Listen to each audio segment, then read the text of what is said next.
Assalamu alaikum, ladies and gentlemen. If you recall, in the last session, we were discussing perception. And in that, we were very much concerned with how does the consumer or how can the marketer get the attention of the consumer. And obviously, before we can get attention, we need to get them to be aware of what we are presenting to them. So we were talking about how does a consumer, even though the marketer is trying to make the consumer aware and gain his attention, how does the consumer behave within that framework?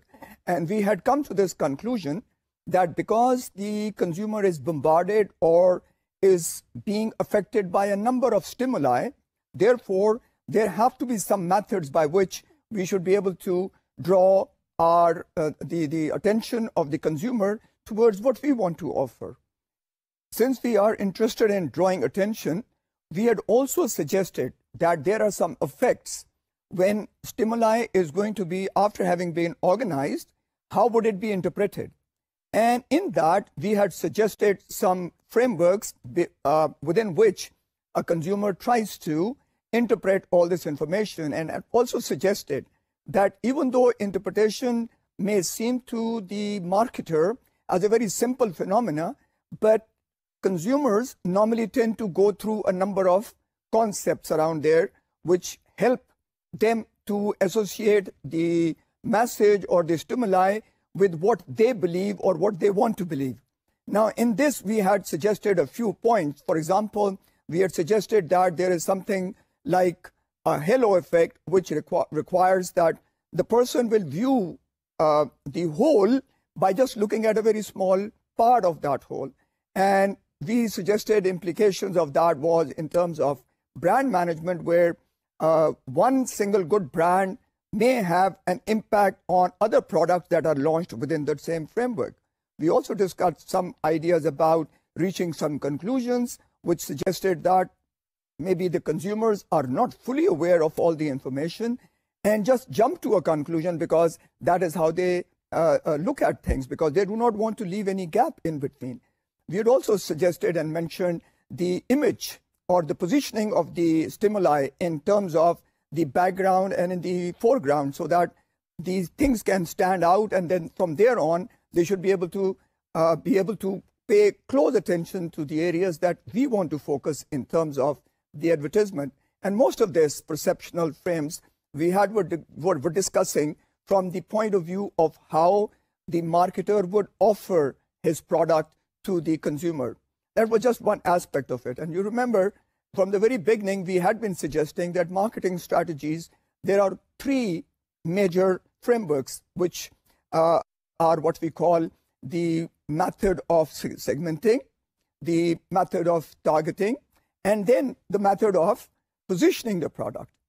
And it is in this that we have been concentrating for so long. We have been trying to bring all the concepts of how people get motivated and how people target their needs and how they approach the search behaviors, decision-making processes, as well as now we were going through the personality and the perceptions that people tend to bring to themselves in relation to the messages or the products that are available.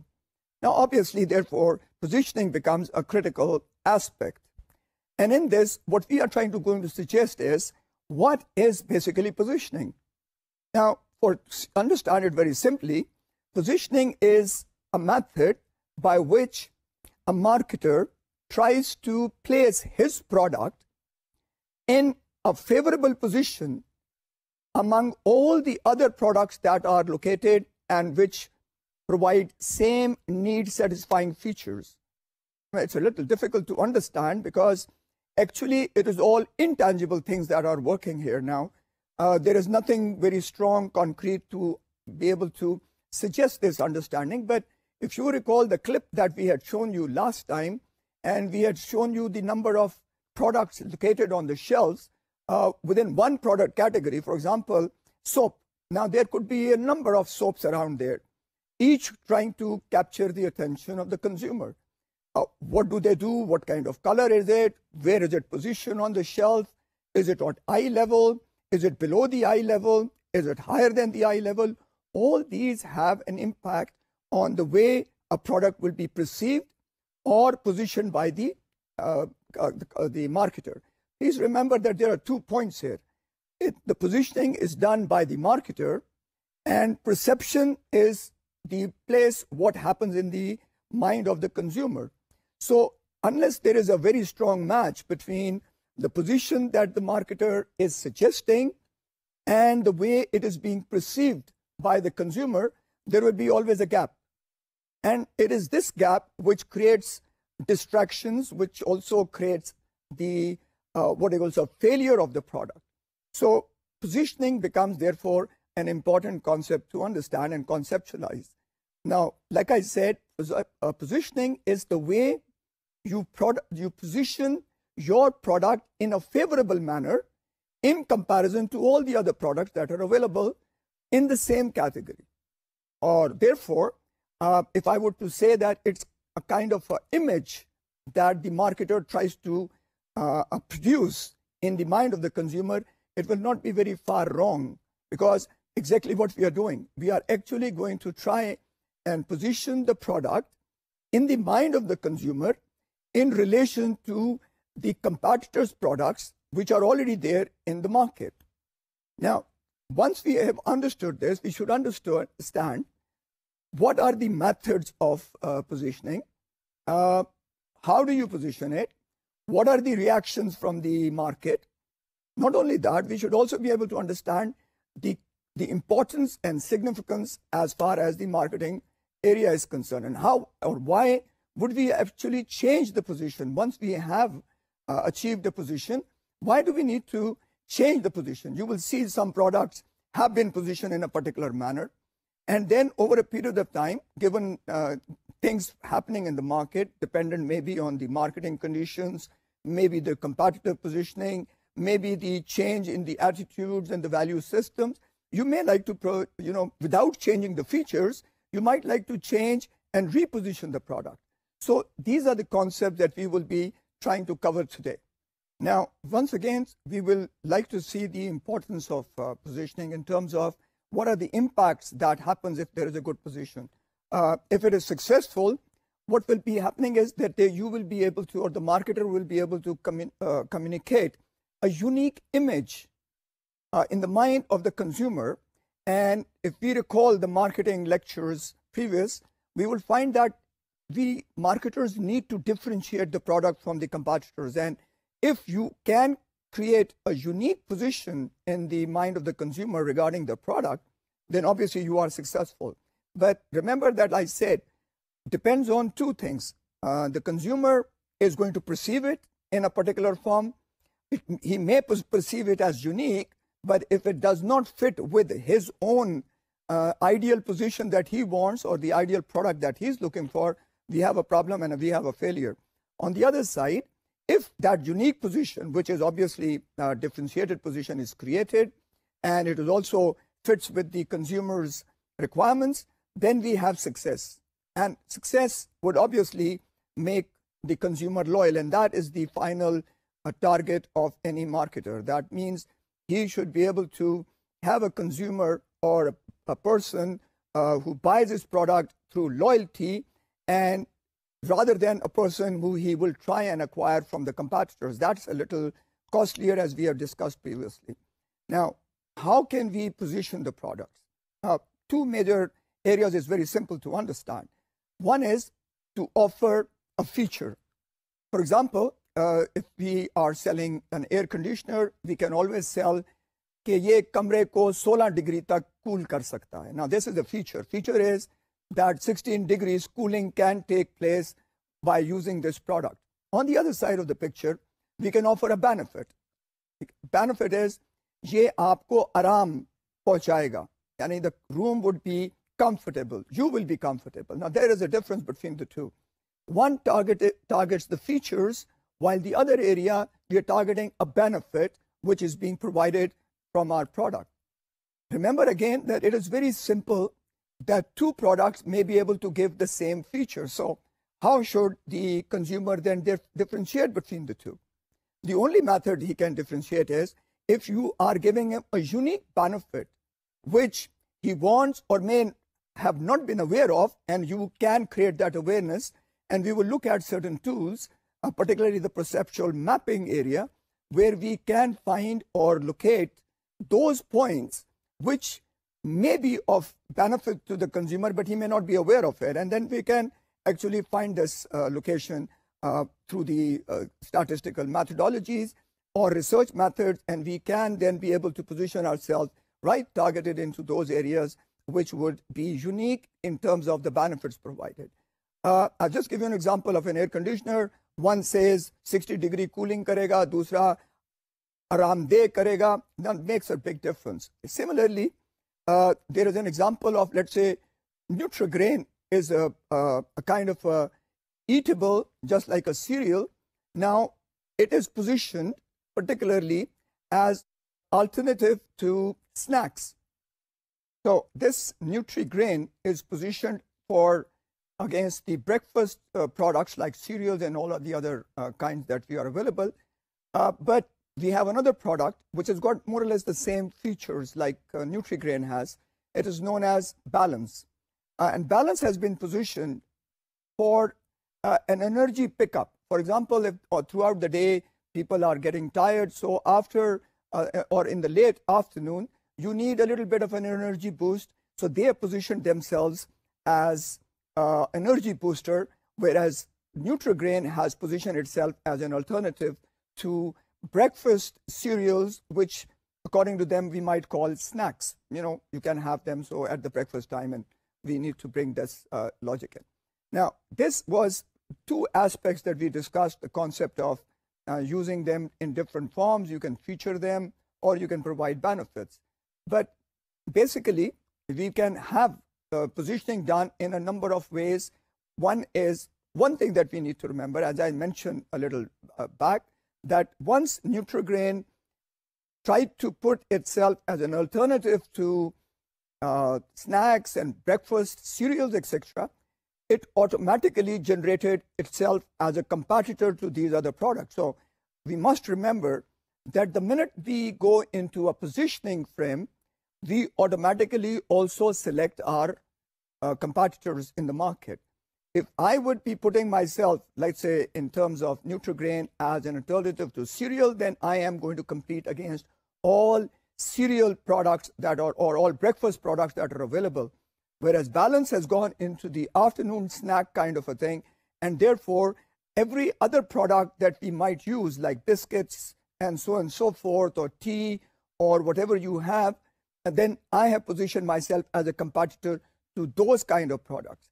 So we need to remember that positioning always takes us into competitive situations.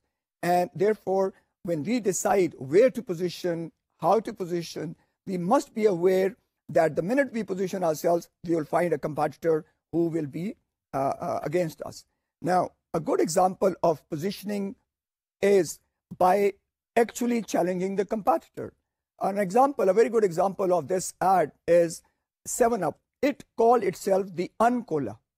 Now, when it said Uncola, it automatically determined itself as a competitor to the cola products, which are like Coca-Cola and Pepsi Cola and all the other products which have caffeine in it. And it tried to suggest a good alternative to a product which contains caffeine. Similarly, they also said caffeine never, which means, again, they were trying to target a competitor which was cola drinks, and they tried to position themselves as an alternative to the competitive products, which were very clearly laid down so that there was no confusion who were they challenging. In another example, Hertz is a company, a car rental company, a very, very, I think it's #1 now in the world. It tried to challenge all the other smaller companies by saying, Hertz, no, it's not that.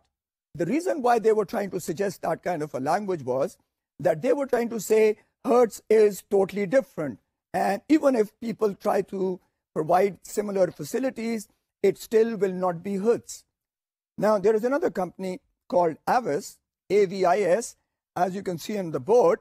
That company is now #2 in the rental business, of car rental business. Hertz, like I told you, tried to position itself in comparison to its other competitors by saying, no, it's not. That means Hertz is different. But now Avis was trying to position itself against Hertz because that was number one. And they started and very categorically spoke that we are second, we try harder. Now, they were putting themselves right in direct competition with number one Hertz. Similarly, Wendy's is a burger joint, just like McDonald's. And at that point of time, it was trying to compete against all the other small outlets and small joints which were offering the beef burgers. Now, they in that ad showed two old women who are sitting on a table, and they don't show which the outlet they were in, but they show them sitting on the table, order a burger, and then one lady picks up the loaf of the burger, the loaf, and looks at there, and there is a piece of patty of beef sitting there, small, choti si patty. So they start shouting, where is the beef? Where is the beef? Now, the logic of what they were trying to suggest was, and then they obviously show Wendy's outlet and Wendy's burger, which had a thick beef patty. And what they were trying to do was put themselves in direct competitors with other outlets who had not been able to position themselves on the basis of the beef patty in it. Now, these are various examples which have been used very strongly by companies which have tried to put themselves directly in competition with their competitors. And this is not unethical. It is normally done. And the idea there is because they want to put a comparison. Now, we were talking about benefits as earlier, and we need to know that was just an example given of Nutri-Grain as an alternative to breakfast cereals. But some companies have specifically targeted benefits. For example, Maxwell House Coffee, they talk about good to the last drop, which means it is good till the last drop that you drink. So they try to provide a particular kind of a benefit to the consumer in terms of the taste that goes on to the last drop. In the same situation, another strategy could be that we have multi-positioning strategy in the market.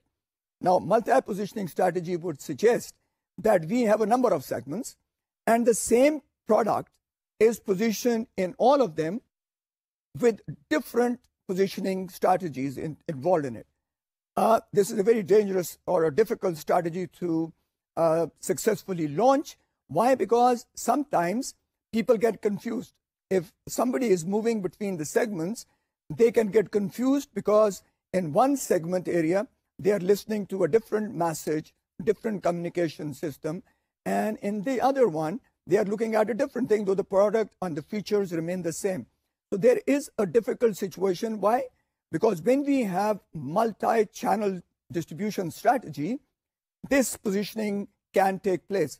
And if you recall, multi-distribution strategy means that you're not using one single distribution channel. What you're doing is you're using various channels to reach the consumers. And if you recall again, you could have direct one-to-one channel where the consumer is being delivered the product directly from the manufacturer, or the manufacturer can go through a retail outlet and reach the consumer, or the marketer can go through a wholesaler who then gives it to the retailer and then who can go into and deliver it to the consumer. Or at the same point of time, the marketer or the manufacturer can use a number of approaches. They can be direct one-to-one using websites. They can be selling their product to retailers at the same time where the consumers come to the retailers and buy the product. Or they could also sell it to a distributor who is selling it to a retailer. And at that point of time, what is happening that the marketer is using three direct channels to the consumers. One, directly on the website. Second, through the retail outlets. Third, via the wholesale. And for each channel, they might have a different positioning strategy. My point is, which you must recall and remember, that given these difficulties in that, this requires a very strong thought on how And why do people buy in different localities? Would they be buying for the same purpose? If they are not, then that makes the job easier. And one has to know also how much of channel exchange can take place between consumers. How many consumers would move from a retail shop outlet and go directly on online shopping? Therefore, what we need to remember is that whatever is the unique selling point that we are using in one channel strategy should have or be different, but very logical to the next channel strategy. That is what basically what we are trying to suggest, and we must keep in mind. Now, there could be what they call an umbrella positioning strategy. Now, umbrella positioning strategy suggests that there is one overall brand like McDonald's, and under the brand, you can have a number of products that can be sold. It's easy to understand, but it depends on how strong is the umbrella brand. And a simple thing is, you can see that within the, the McDonald's brand, you have burger, you have king size burger, you have chocolates, you have various kind of drinks available, but they all fall within the McDonald's brand. The other area that we are more concerned with in terms of positioning is when we look at the repositioning strategy. Now, here is a very important point that comes into position and into the mind, that once we have position, why are we going to change that position if it's successful? And there could be a number of reasons for it. One reason could be that the first position that you took may not have been that successful, which means that you tried to position the product in the mind of the consumer, but for one reason or the other, the message has been distorted and the interpretation of the message has gone wrong, and the consumers have started perceiving it totally in a different form. A good example of that is where you have priced a product using a positioning strategy, and it was actually aimed for the general public. Now, take a very simple example of a company which is trying to, let's say, sell a product which is very minimally priced, but it has gone into the market, and when it was bought, the people who bought the product were not the intended target. Without giving name, let me give an example of in the history of Pakistan, we had a product which was cutlery product, not a cutlery product, but they were making glassware, drinking glasses, and all kind of things they made out of glass. At that point of time, that company established that product as a premium brand product. Now, they did that. It was a very, very nice ad that they had, and the wordings were so typical that it positioned the product very strongly in the mind of the consumer, that it was started to be purchased by people in Jahez, dowry. So, ये जो शीशे के बर्तन बनाने वाली company थी, they had actually positioned themselves for elite class. Now, what happened was, where they were being purchased by women to give their this in Jahez to their daughters. At a point of time, this company took this product into an industrial mela. Now, industrial mela की जो normal condition है, वो ये है कि वहाँ product जो हैं, they are always low priced. अब वहाँ चूंकि लोगों ने और क्या नाम है जो those people who normally work in the homes, for example, the drivers or the cleaning ladies and all, they would normally visit those locations like the industrial melas and pick those products up. हुआ क्या कि when this good quality product which these workers and these maids had seen in their क्या नाम है अपनी मालकाओं के घरों में उन्होंने देखा था, so when they went to this outlets in the industrial mela, they saw that product and that was in a discount price. The price was low. So they bought that product. Now they bought the product, so most probably the company thought that their demand is going up very highly because they were selling it fast. So they started producing a lot. But now what happened was that when the company people started going towards the retail outlets and trying to offer it to them so that it could be sold to the higher income class people, the retailers stopped to buy. I mean, they refused to buy it. Why? Because whenever anybody would be coming to them and these retailers would show them the product, so the people will say, forget it, we will buy it. when the next mela comes because the price had been dropped. On the other side, what happened was that the rich people or the elite class who had started buying it as dowry and as very sophisticated kind of a product to be placed while they were having good dinners, so they stopped buying it because now they realized that this product was also available with their maid servants and their house workers and even the drivers, and everybody was having it. Now, immediately what happened, a product that had been positioned as a very elite product had suddenly come down because there was a change, and for one or the other reason, the company then later on failed and was bought by another company. The point that I'm making here is very, very simple. Positioning is a very critical task of marketer, and in the strategic area that we started our discussion was that segmentation leads to targeting, and then you need to be very accurate and consistent in the positioning strategy. Because if you confuse the market, if the consumer becomes confused whether this belongs to his requirements or it belongs to somebody else's requirement, you will find that we will have a problem area coming through. Now, this was related to the aspects of positioning. But one of the major points on which positioning takes place is what we call pricing. Now, pricing in research has suggested that there is a very direct link in the mind of the consumer related to the price that he expects from the product or he expects of the product. Now, there are 2 points that are important. One is that there is some kind of a reference that is in the mind of the consumer.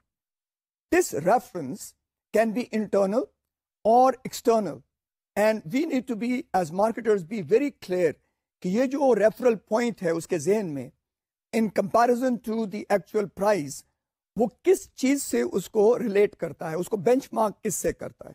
Now, like I said, there is an internal frame and then there is an external frame. Obviously, external frame is very simple to understand. And what we can understand is that there is comparison of the similar products available in the market, and those are what we call external frames. Now, we have understood external is very simple to understand because there are comparison available. The internal frame is a little more difficult to grasp by the marketer because that relates to, like we have been suggesting repeatedly, we have been saying regarding the black box, that in the black box, so many things occur. There are motivations, there are experience, there is what I call word of mouth, and so on and so forth. Now, therefore, the internal frame or reference point and that automatically has been created in the mind of the consumer regarding any product relates to his past experience. Maybe he's seen a similar product and after 2 years he goes to the market where actually the prices might have come down because let's take an example of a flat TV. Now, when it was launched, it was very high priced. So people, when they went into the market at that point of time, the price was high, but the people did not buy, consumer did not buy. He retained that feeling in his mind. So at a later stage, when he goes to the market, his assumption could still be that this is a very high-priced product. On the other hand, the prices have come down. So this is to be understood by the consumers because the referral points might change, the reasons might change. Another example is that this comes from his past experience. It could also come from his own perceptions about quality or his own assumption that this would be a high-priced product because it looks different. All these factors, therefore, create a particular reference point, and we need to understand as marketers when we position our product in relation to these prices, then the consumer is actually comparing them, either of the 2 frames, one externally and the other internally. Therefore, pricing as one strategic point in positioning strategy becomes critical. Having said this, we were discussing these, more or less what we have been discussing is related to positioning a product which is tangible, which can be seen. We need to understand that the same concept may apply to services marketing also, but we need to know that services is more difficult to understand. Simple reason is that there are no tangibles. We have discussed that because service is consumed at the same time it is produced, there can be no comparison. For example, in terms of a product, we can see the price of a product from the market, walk out, go and compare it with somebody else. But we do not really experience this through the service side.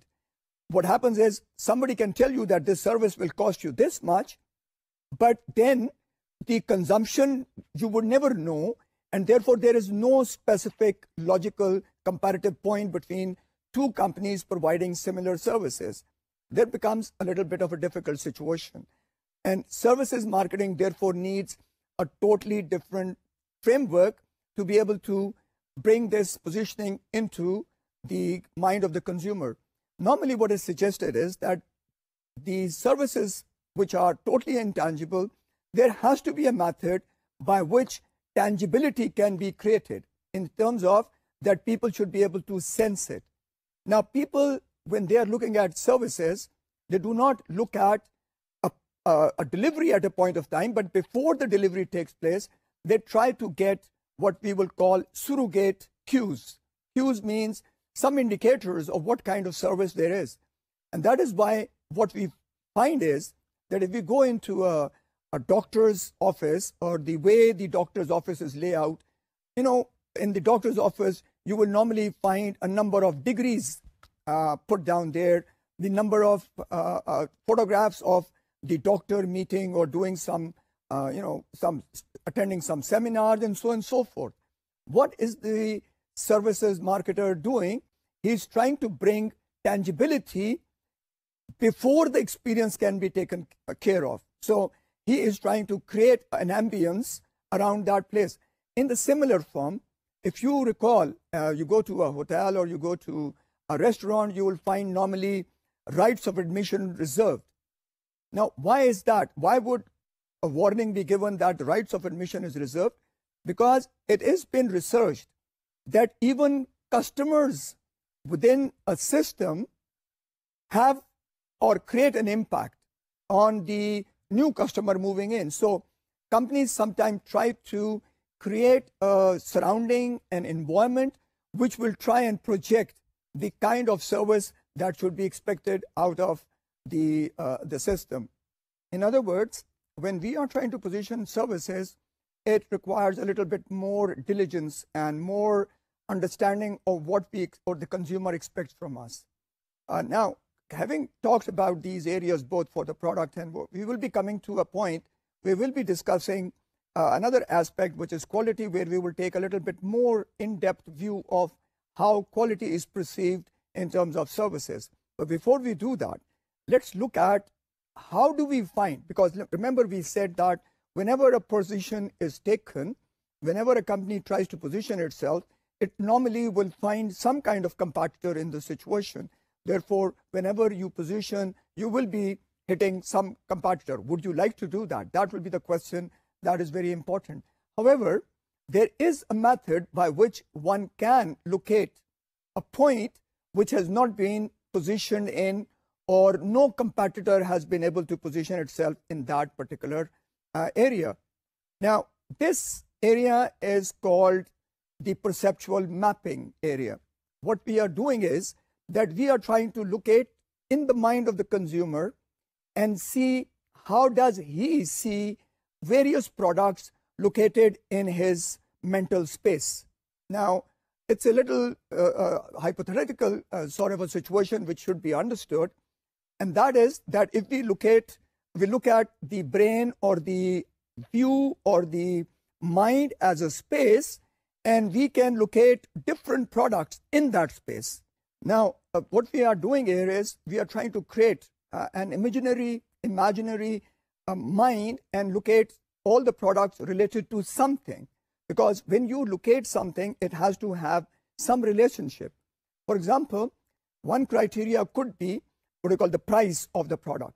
Now, on the price of the product, we can locate each product in the same category at different levels. On the other side, we can also see whether it is sweet. Sweet in terms of like taste. Now, if we had two criteria, price as well as taste, then we can normally figure out that various products which are supposed to be providing taste which is sweet we can locate it on a graph where has two variables, an x-axis and a y-axis. And this you can see on the screen, where we have made a very simple form of what we call a perceptual map, where various products can be located keeping two categories in mind, or two variables in mind, or two features in mind. But to be able to do this perceptual mapping, you cannot just use any two. There has to be a procedure, and that is why we talked about it when we were doing research. We were mentioning very simple that one tries to find what is the ideal situation or ideal characteristic of a product in the mind of a consumer. So we can take down a lot of lists. Let's say we take 7 or 6 features that are considered very important by the consumers, and then we use every what do you call this variable or feature in comparison with another one, and we can create a number of maps regarding a particular product, one product, and we keep looking at it from 2 different angles. This survey is done from the market. We find first what is the ideal requirements of the consumer regarding a product, and then we can ask the consumer to rank or particularly rate each product regarding that particular category. And if you keep doing this, you will find that there will be a number of maps that you can create. And when you try and combine all these maps, you should be able to look at the space regarding these features where every product would have been placed. Now, I will be showing you perceptual map regarding cars, all the models that there are, including the American cars and the European cars and the Japanese. And this survey was carried out, and it shows how people perceive the cars regarding a number of variables. The variables are, for example, is it old-fashioned? Is it adventurous? Is it new? And there is continuum from old-fashioned to the latest model or the new design. And we can place these along a continuum by crossing these points up, and we should be able to get a very good position wherever we have. Within this, we can also locate a gap, an empty space. For example, we can see this empty space between the car Ford or the car like Toyota. We can see the gap, and if we want to fill in this gap, that will become our new position. Now remember that this map that I'm showing to you is a hypothetical map. I mean, it's not been really a research map, but just to illustrate the logic and the concept of perceptual mapping, I've been able to draw this for you. And that is why I'm showing you a space. Obviously, once the perceptual map is done, we should be able to see where can we fit in through this whole competitive situation. Can we provide the area, or can we provide a product, a car, which will fit in, for example, in this particular sector? If it can, then we look at our own self and can we develop that kind of product, and then we take it to the positioning system. So given this, how to locate an area which has not been served by competitors, we normally go into the perceptual mapping. Now, we need to also understand a linkage between quality, and we will be considering quality in terms of a product and also in terms of a service. I've already explained to you that service is a little difficult to conceptualize and to market in terms of quality also. But first, let's look at the quality concept of the products itself, the concept where the product is what you can feel, understand, tangibly determinable thing. There are 2 types of qualities. One is the conformance quality, the other is performance quality. Now, conformance quality is more simple to understand. That is purely the attribute oriented frame, where you can specify that this product consumes, let's say, 1 liter for 70 miles driving. We see that normally in the motorcycle, products. We normally are informed that this product can take you 70 kilometers in 1 liter. This is a standard. We can have number of standards, and each standard is numerically or objectively understood. But the other is performance standards. Now, performance is where the perception of the person moves into position. A person might believe, I'm saying, a particular car to be faster in terms of going from 0 second to 60 seconds than another car, which may be faster, but the consumer might believe it otherwise. Now, this performance concept is where we have been discussing the logic of it.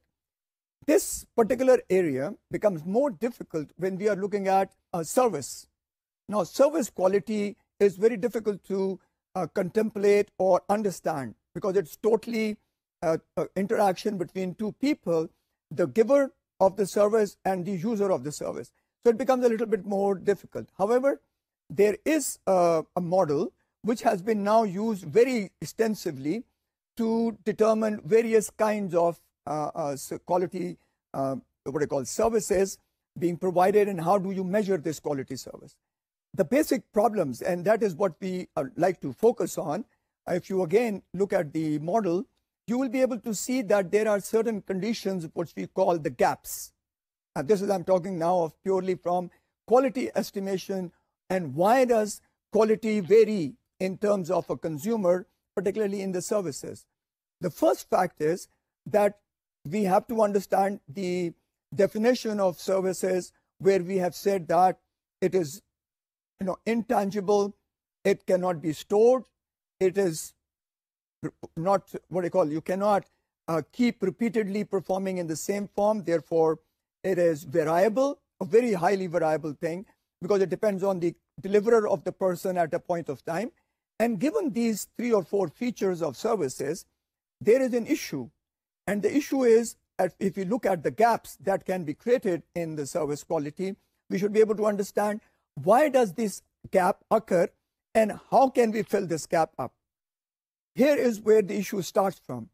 So what we need to understand is, how does this gap occur in the system? Now, the first point is that the marketer has to understand what is expected by the consumer. Now, the first interpretation of what is expected by the consumer and what does the marketer think he expects can create the first gap. Now, let's say even if the person has been able to exactly determine what the consumer wants, the second gap could be that the marketer has to formulate a method to deliver that. So there could be a gap between what the marketer understands and what he delivers. The third gap could be when the marketer delivers that product, how would it be responded to, or how would it be perceived by the consumer? Now, this creates a third gap. That is, how does, even if the delivery takes place correct, let's say the delivery is correct, but then consumer has to perceive it to be exactly as it was delivered, so we find another gap. Now, all these gaps, when they pull together, can create what we call the gap between what is expected and the delivery. There is going to be an issue, and we will find that there is a gap between the two things. And that is where we find that services marketing becomes a little difficult. Another method of trying to understand whether there is quality and what is quality in terms of services, and researchers have been able to locate 5 possible factors that can measure quality in services. Now, the factors are, as we look at the board, we find reliability, assurance, responsiveness, empathy, and tangibility. These are 5 points that have been determined through research and have now been repeatedly used in measuring the quality of services. And various questions have been determined within these 5 variables or 5 factors, and they help us understand what is quality in terms of services. Both of the 5 of them can be seen from 2 angles. One is called the outcome impact, and the other is the process impact. Now, assurance, for example, reliability is the outcome impact, whereas responsiveness and empathy and tangibility, these are basically the process outcome, because it all depends on how does a person provide this kind of information? So sometimes consumers come along and say that the person was very attentive. And research has been done using these same frames, even to the extent of evaluating service provided by call centers. If you know and you recall that call centers have become a very important component of marketing presently, because these are what we have as after service factors, which are providing a link with the quality of marketing that we carry out. And remember, the last point that we showed you is tangibility. Now, what is happening here is that, like I told you in the beginning, that service is totally intangible. So many companies try and provide some features which will make the thing look more tangible, that will look more, you can feel it, you can touch it, you can understand what we are looking at. And I gave you the example of a doctor's clinic, where you find that the cleanliness of the hospital or the clinic will automatically suggest the level of service that will be provided. So there becomes a logical relationship between all these factors. And when you are marketing, particularly when you are marketing services, the environment creates a very strong impact. Research has been conducted where it is suggested that waiting, you perceive waiting. So perception of waiting also has a direct impact on the quality of the service that is provided. So what does a marketer have to do to reduce this perceptual impact of waiting time, for example? If you have been to some restaurants or some places where you will find that if there is a long queue and a number of people are waiting, the waiters normally serve a drink while people are waiting to get a table. The idea is that when a person is occupied by drinking a juice or a cup of tea, whatever, the impact or the perception of time is reduced. Similarly, if you go to Walt Disney or Disneyland, you will find that when people are waiting for queues, people would be seeing a television screen where live entertainment is taking place. And as you proceed along the queue, you will still be watching something and getting yourself occupied, and the perception of time spent is literally reduced.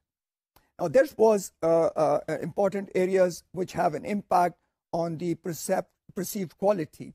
Now, retail outlet, I already mentioned it earlier, but it is to be repeated again because quality is very strongly linked with the kind of retail outlets that we go, or like I told you about the country of origin, or the manufacturer's image. All of them have a direct impact on the concept of quality, since that is the point that we are discovering. And perceptual, it is all basically in the mind of the consumer. And retail outlets, as I had mentioned, a number of retail outlets people assume would be high priced, even though, and that is what you need to understand, even though the same product might be available in a different market at a lower price, but because people go into these shops, they perceive that whatever is going to be available here is of a very high quality.